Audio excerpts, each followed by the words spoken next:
Салам достор.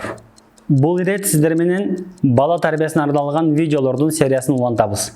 Бул жалпы эсеби 4-чү видео. Буга чейинки 3 видеону көрөм дегендер биздин YouTube каналыбызга барып, ал жерден канткенде балам мени угат деген плейлисттеги видеолорду катарынан көрүп чыксаңыздар болот. Анда эмесе кеттик.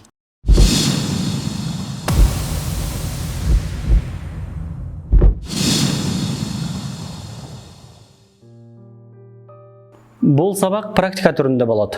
Азыр сиздерге 4 түрдүү жагдайды айтып берем. Ар бир жагдайды айткан сайын видеону бир самга токтотуп, өз ичиңиздерден балаңыз сизге келип ушуларды айтса, кандай жооп бермексиз ойлонуп көрүңүз.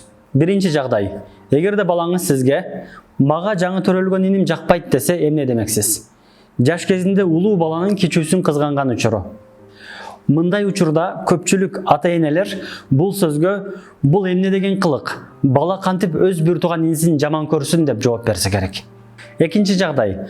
Балаңыз сизге "Мага туулган күнүм такыр жаккан жок" деп айтты.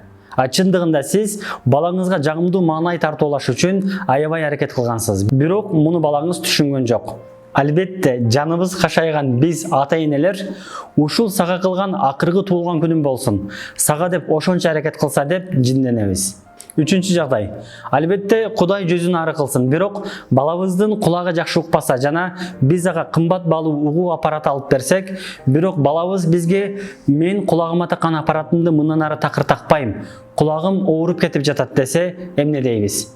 Жооп катары, кулагыңа тагылган ал аппаратты биз канча миң сомго араң алып берсе, такпайм дегениң эмнесе? Эч нерсе билбейм, такпай гана көргөнүң дейбиз. Төртүнчү жагдай. Мектептен келген балабыз бизге "Мен бүгүн дене тарбия мугалимине аябай ачуум келди. Бир аз кеч калдың" деп сабакка киргизбей койду десе, көпчүлүгүбүздүн айтарыбыз "Качан болсоң кечиккениң кечиккен, өзүң көчөдө дөөдүрөп жүрө бербей, барбайт белең эртерээк" деген сыяктуу жоопторду беребиз. Мен сиздерди бул жооптордун үстүнөн ойлонууга чакырат элем. Балаңызды ушинтип жери бурушкандын кереги барбы? Кызыңыз көз ачып жумганча эртең эле чоңоюп, сиздин сырдашыңыз болот. Ооруп калсаңыз сизди карап, баш учуңузда апалап турат. Уулуңуз эртең эле бой жетилип, ооруңузду жерден алып, аталап жаныңызда жардамчыңыз болот. Өмүр бою сизге достук кыла турган бул адамдарга жашы менден кичүү деп орой мамиле кылгандын канчалык кажети бар? Келиңиздер, мындан ары өзүбүзгө адат кыла баштайлы. Балдарыбыз бизге ар кандай жагымсыз нерселерди айтканда бир самга ойлонуп көрөлү. Балам эмне себептен бул нерселерди айтып жатат? Мен анын ордунда болсом ушундай пикирде болот белем деп ойлонуп көрөлү. Кыстырма иретинде сиздерге 4 секунда принцибин сунуштайм. Бул принципке ылайык сизге бирөө жагымсыз бир нерсе айтканда болгону 4 секунда гана үн чыкпай туруңуз. Ал адамдын эмнеге ушундай таризде сүйлөп жатканын түшүнгөнгө аракет кылыңыз. Андан кийин жооп бериңиз. Ишенип коюңуз. 4 секундадан кийин бере турган жообуңуз автоматикалык түрдө бере турган баштапкы жообуңуздан көпчүлүк учурда башкачараак болот. Практика жүзүндө өзүңүз аткарыңыз.